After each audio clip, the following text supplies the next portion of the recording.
We have this activist movement that fail to see the dangers of these policies, the risk that this puts women and children at.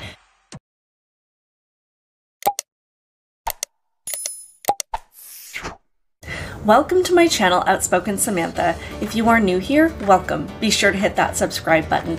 If you're returning, welcome back. Thank you so much for the support. On my channel, I like to give my opinion and perspective on things that are happening today, things that I think actually matter to everyday people, especially those of us trying to raise kids in the insanity known as today's society. I do like to talk about current events and politics, and my perspective does tend to be more on the conservative side of things. Please like this video, leave your thoughts in the comment below, and also share it with others. Also, be sure you are subscribed to my channel so you can help me to grow this channel and hopefully reach more people that value logic, reason, and sanity. Also, be sure to head on over to Rumble and find me there under Outspoken Samantha in the event that YouTube decides I have violated their community standards and chooses to kick me off their platform forever. That being said, let's get into today's topic. If I'm being honest, I wasn't actually going to record anything today. I was going to give myself a little break, give you guys a little break from me, because I know I've been uploading a lot this week. But there's things that just keep happening that just really make my blood boil. And this particular story just makes me so angry. The man who raped two women, who decided during the process of being found guilty that he would like to change his gender to being a woman. He's being housed in a female-only prison until they can work out where to put him. And it's not even just the story, it's the fact that we have this activist movement that fail to see the dangers of these policies, the risk that this puts women and children at, allowing anybody the opportunity to abuse these policies and use them to their predatory advantage. If you've been following this story, it's about a biological male named Adam Graham. Between 2016 and 2019, a shaven head thug by the name of Adam Graham carried out two violent rapes. Graham, complete with facial tattoos akin to those sported by the boxer Mike Tyson, another convicted rapist, first appeared in the dock for these crimes in July 2019. But by the time this individual stood trial last week, a dramatic transformation had taken place. The jury at Glasgow High Court was told that Adam Graham was a dead name, meaning one a transgender person is given at birth and no longer uses, and that the defendant was now a woman who went by the name of Isla Bryson. This led to the once unthinkable spectacle of a prosecutor alleging that Isla had used her penis to commit a heinous rape. Her penis. Her. This alone should be enough to demonstrate the chilling extent to which the legal profession has fallen victim to the clamor of trans activists. But what unfolded next was even more horrifying. Graham, the name I will be using throughout this article to describe a biological male, whatever his recent claims, has now been dispatched to an all-female prison pending further assessment. Can anybody else see the problem with this? Can anybody else see that this puts women in danger, that this is an abuse of policy? Graham is not the first trans woman to be housed in an all-female prison, but this is surely the most horrifying case of that kind. Not only does Graham have two convictions for rape, he began the process of gender transition only after being charged. This deeply suspicious timing has led to SNP MP and barrister Joanna Cherry to suggest, entirely reasonably, that Graham has gamed the system, while Graham's estranged wife has said that she thinks he is just bullshitting the authorities. As far as I'm concerned, it is nothing less than the cynical exploitation of a legal system that is happy to sacrifice the welfare and safety of vulnerable female prisoners on the altar of trans rights.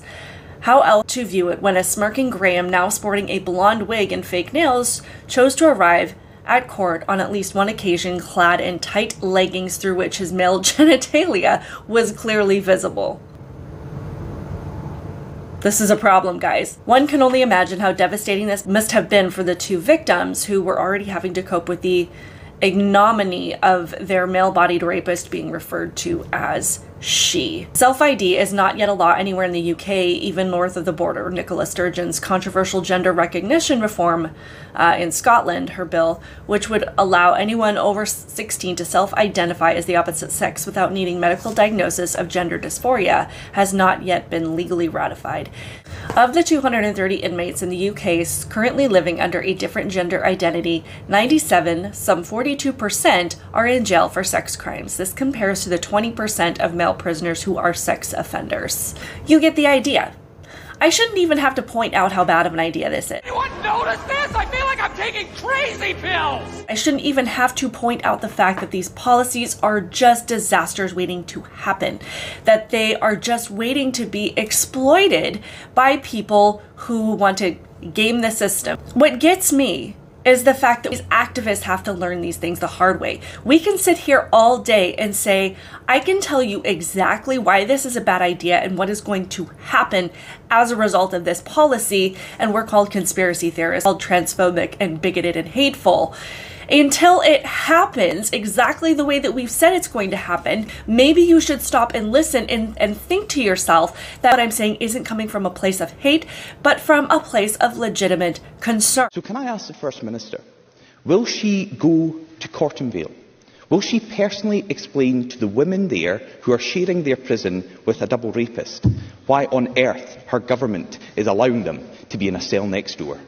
Not only did this person, Adam Graham / Isla Bryson, game the system based on the complete stupidity of the people that we have in charge right now, knowing full well that he could just change his identity on a dime and gain access to pretty much a predator's dream. He took it one step further, and the article reads, transgender double rapist enrolled on a beauty course at college and attended classes with unsuspecting teenage female students after being charged for sex attacks. So he's like, hey, I can change my identity, gain access to this place that has hundreds of women who literally cannot escape, and I'm going to enroll in a course and be, even more interactive with them. I mean, it's one thing you can be, at a lunch table, or you can be in a common area with these other women, but then take it even further and go into this space where you're in a class together, you're interacting together, you're forced to work together. So this person clearly saw how he could use these policies to their advantage, and the trans activists still try to say that this is, a bigotry problem. Sarah Hyde says, one thing I've never understood with, we can't put trans women convicted of sexual assault in a women's prison is like, where do you put cis woman rapists? And because the trans woman is presumably sent to a male prison, what about the male inmates? What about their safety? And then I'm not entirely sure what the response to her tweets were, but she says, transphobia actively makes you ignore logic, I swear. Really? It makes me ignore logic? I'm not transphobic. I am a realist. I'm looking at things from the perspective of somebody who is using sanity, who knows exactly what predators are trying to do.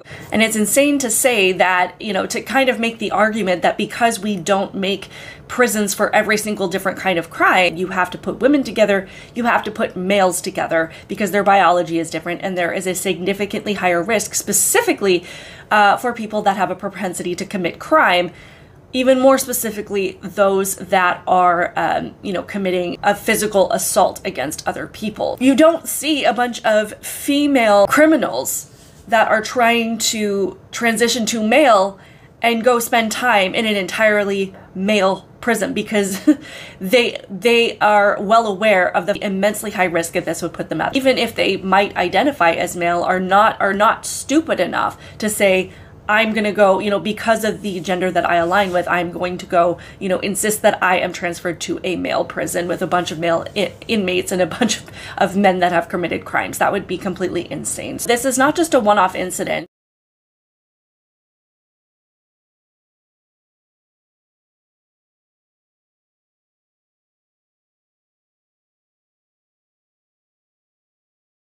And what makes the situation even worse is this. Women prisoners who call transgender prisoners by the wrong pronoun could be punished with time added on to their sentence, the government has warned. Deliberately referring to trans women as he or him may be treated as breaching a prison rule against using threatening, abusive, or insulting words or behavior, and could be brought before an independent adjudicator, a visiting judge who has the power to award added days. The threat will fuel a debate over the policy of holding male to female transgender prisoners in women's jails. In 2019, there were 34 transgender women who were still legally male detained at the 12 women's prisons in England and Wales. Now, the women are going to be penalized again if they don't go along with it. And if they don't call this person a she, they get penalized with added days. This is about the entirety of these policies and what they are doing, as we've talked about the trans women that are allowed, you know, the people with biologically male bodies that are allowed into women's bathrooms and locker rooms, about what these policies do for all women's spaces, whether it be a locker room, a bathroom, a prison, anywhere that is specifically designated to protect women for a very specific reason, because it does put them at higher risk when biological men are allowed into these spaces. It is about the fact that these policies are there and can be abused by anybody that wants to change their identity at the drop of a hat. And a lot of these trans activists keep calling this transphobic and that we're attacking these people. And it's not about the people at all. It's about the policies in place and what they do, because they are, you know, just disasters waiting to happen. These are just, you know, waiting to be exploited by anybody. They don't have to be transgender. They don't have to actually be somebody with gender dysphoria, as pointed out in the article. All I have to do is say I'm a woman and I can get in there, and that's it. These policies are insane, and the activism is creating such a dangerous place for women. And not only that, we're being silenced if we disagree with it. If we say, hey, this concerns me, this worries me, what kind of risk does this put me at? These are the policies that set women back decades, where our voices no longer matter, that men can do and say whatever they want, and that we have to be quiet and just accept it. Let me know your thoughts on this. Leave your thoughts in the comments below. Please like this video, share it with others. Be sure you are subscribed to my channel. Hit the notification bell so you'll be notified every time I post a video, and I will see you in the next one.